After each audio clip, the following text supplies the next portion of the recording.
आखिर मेघनाद को क्यों सिर्फ लक्ष्मण ही मार सकते थे, श्री राम क्यों नहीं? मेघनाद लंकापति रावण का सबसे बड़ा पुत्र और युवराज था। माना जाता है कि रावण बहुत बड़ा विद्वान था। रावण अपने से भी कहीं ज्यादा गुणवान, पराक्रमी और विद्वान अपने बड़े पुत्र मेघनाद को बनाना चाहता था। धर्म ग्रंथों के अनुसार अपने पुत्र को सबसे ज्यादा शक्तिशाली और अजर अमर बनाने की कामना को लेकर त्रिलोक विजेता रावण ने उसके जन्म के समय सभी देवताओं को एक ही स्थान अर्थात 11वें घर में मौजूद रहने के लिए कहा था।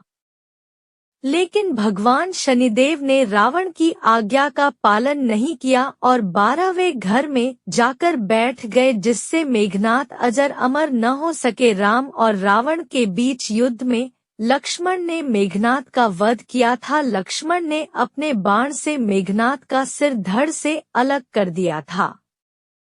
रावण ने अपने ज्येष्ठ पुत्र का नाम मेघनाद क्यों रखा, इसके पीछे भी एक कहानी है। मंदोदरी ने जब पुत्र को जन्म दिया तो तब उसके रोने की आवाज किसी सामान्य बच्चे की तरह नहीं, बल्कि बादलों की गड़गड़ाहट की तरह सुनाई दी। इस वजह से उनका नाम मेघनाद रखा गया।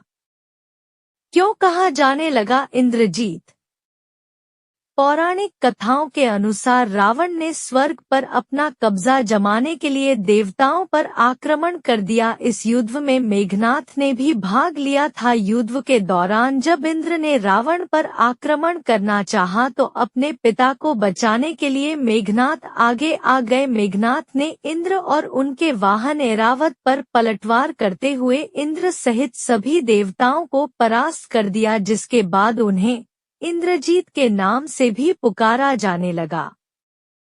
ब्रह्मा से क्या मांगा वरदान? युद्ध जीतने के बाद मेघनाद जब स्वर्ग से निकलने लगे तो उन्होंने इंद्र को अपने साथ ले लिया। मेघनाद इंद्र को लंका ले आए। ब्रह्मा जी ने मेघनाद से आग्रह किया कि वो इंद्र को मुक्त कर दे। मेघनाद ने ब्रह्मा जी का आग्रह ठुकरा दिया। फिर ब्रह्मा जी ने इंद्र को छोड़ देने के बदले एक वरदान मांगने का वचन दिया। मेघनाद ने उनसे अमर होने का वरदान मांगा। ब्रह्मा जी ने मेघनाद को समझाने का प्रयास किया कि यह तो किसी जीव के लिए संभव नहीं है, तुम कोई दूसरा वरदान मांग लो। लेकिन मेघनाद अपनी बात से डिगने को तैयार नहीं हुए।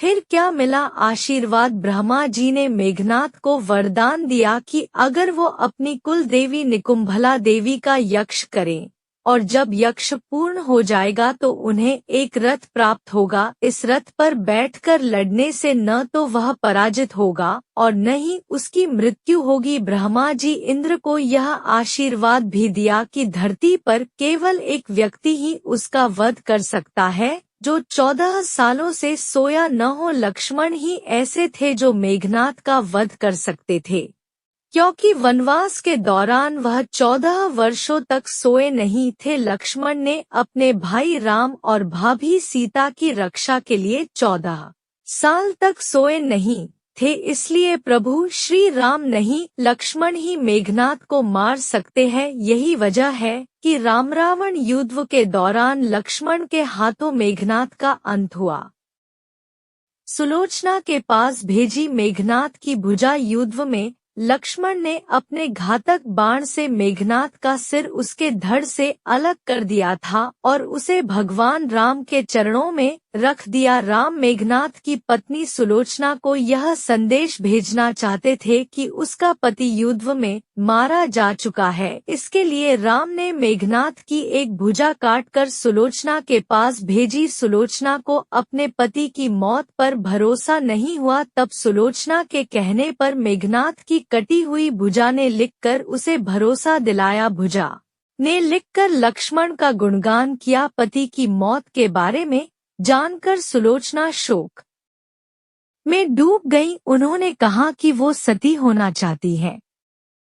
इसके बाद मंदोदरी के कहने पर सुलोचना श्रीराम के पास पहुंची। उन्होंने श्रीराम से कहा कि आप मुझे मेरे पति का सिर लौटा दीजिए ताकि मैं सती हो सकूं। सुलोचना की दशा देखकर श्रीराम द्रवित हो गए। उन्होंने कहा कि मैं तुम्हारे पति को जीवित कर देता हूं, लेकिन सुलोचना ने मना कर दिया। जब जोर जोर से हंसने लगा सिर, इस बीच सुग्रीव को आशंका हुई कि मेघनाथ की कटी हुई भुजा ने लक्ष्मण का गुणगान कैसे किया। सुलोचना ने कहा कि क्या वह यह बात तब मानेंगे जब ये कटा शीश हंसेगा। सुलोचना ने कटे हुए शीश से कहा कि हे स्वामी, हंस दीजिए। इतना कहते ही मेघनाथ का कटा हुआ सिर जोर जोर से हंसने लगा। इसके बाद ही सुलोचना सती हो गई।